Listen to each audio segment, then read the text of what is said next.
I wouldn't say that there are formal platforms for the unions to actually meet up with the political leaders in Singapore, but there are informal channels.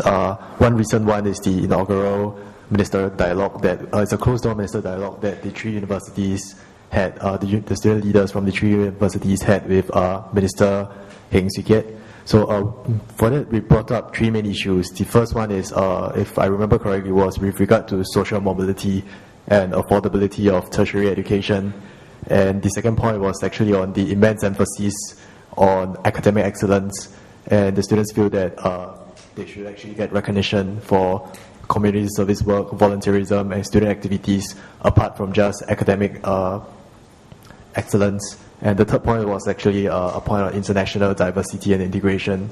So in addition to that, we met up with DPM Taman on a separate occasion after the Cambridge Ministerial Forum, and we proposed for an opportunity fund as well for the IHLs, mainly because the union is of the view that academic opportunities are plenty in tertiary educations like tertiary institutions like NUS, NTU, but these opportunities, they often favor the financially able students. For example, SEP, student exchange programs, or international programs. They require a significant amount of money. So we actually proposed for opportunity fund for the IHLs. I was just checking the NUSU Constitution. So Article 6, subsection 2(1) states the Executive Committee shall be a recognized means of communication between the union on one hand, the university, authorities, and any other external body. So I think the answer to the question is yes, the EXCO is responsible for being that connection. On the part of government, I would say if your EXCO approaches us with any considered position, this is something which we would certainly take seriously. So the answer to your question is yes.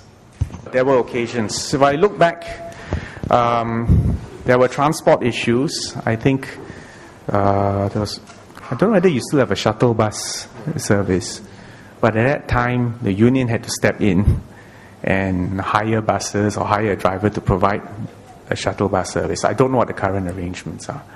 We had disagreements about the sports fees for the use of the facilities.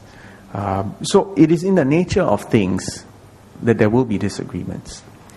The question is, how effective are you in advocating and in generating a solution, and therefore making a difference to the student's life?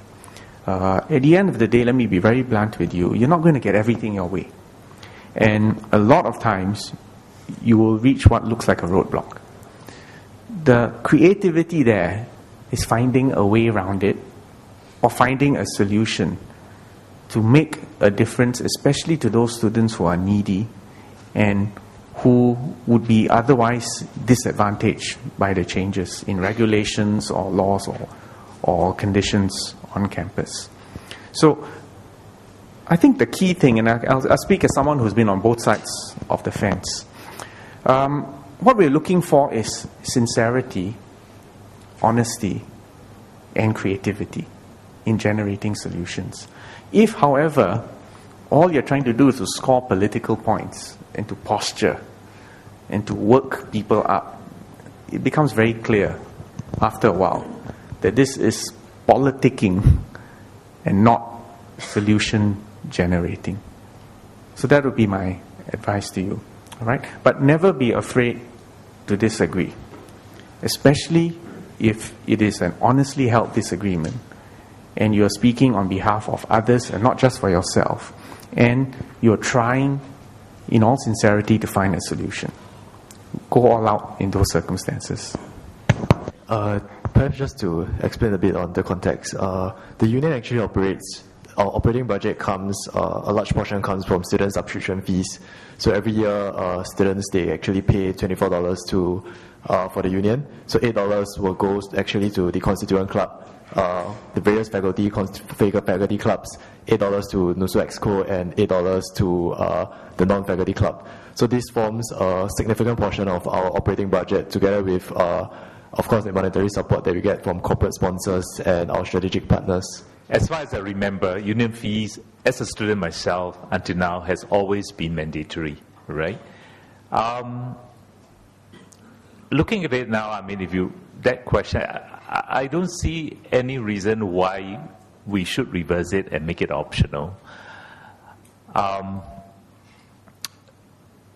It's quite inevitable if we make it optional. You will have a lot of people not wanting to be part of the union membership. And I think that will not work good in the long run for the student community, because you pay a membership fee. This is a body that represents you. Make full use of this body. All right. We know that students have grouses and all that, whether it's fees or food or whatever. The union is there for you, so make full use of it.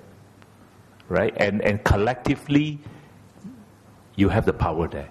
But come the day when we make it optional, you have 50% wanting to be members and 50% not wanting to be members, then things would be quite different in that sense. So looking at it, I don't see, what would be the flip side of making it non-mandatory. No, the only thing I would say is that actually it sounds like your rates haven't changed in 40 years. I think another reason of not wanting to make it an opt-out scheme is because we don't want to polarize the student community. Because assuming let's say if there's a 50% opt-in, 50% opt-out, the student community and NUS per se will be very polarized. And the union perhaps will move towards a more corporatized model, where they will think of making profits and revenue to run the organization instead of venturing towards its core competencies and the core objects, which is welfare and interests of students. You have to be accountable to the students. They are paying subscription. They are voting for you. And you are supposed to serve them. So you're accountable to them. But however, the university will take disciplinary action if you have stolen or fudged the accounts or you've messed things up. So in that sense, there's a dual line of accountability. But I believe your primary accountability is to the students.